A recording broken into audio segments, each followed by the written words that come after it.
तर शेतकरी मित्रांनो, कधी कधी शेतकऱ्यांचं असं म्हणणं येतं की आमच्या बागेत जे ते शूट कधी कधी जास्त निघतात. तर शूट निघण्यामागचे कारण काय? कारण की जर तुम्ही बघितलं तर आता हा जो भाग आहे, या भागाला जर तुम्ही बघितलं तर या ठिकाणी तुमचं जवळपास 4 ते 5 फळांचं प्रॉपर सेटिंग इथं झालेलं आहे.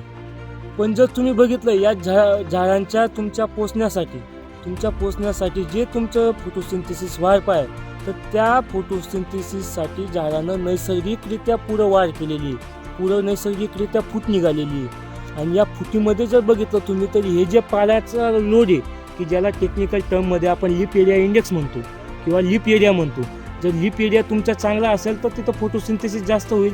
फोटोसिंथेसिस जास्त झालं तर त्याचं शुगरचं ॲक्युम्युलेशन होईल.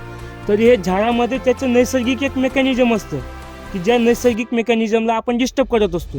पण झाडाला माहिती किंवा त्या झाडाला माहिती की आपल्याला किती प्रमाणात त्या झाडाच्या पोषणुकीसाठी किती आपल्याला शुगरचं प्रमाण लागणार आहे. ठीक आहे, थोडंफार मॅनेजमेंट आपण इथून जर आपण 1-2 फळांची कमी केली तर तुम्हाला प्रॉपर साईज भेटू शकते.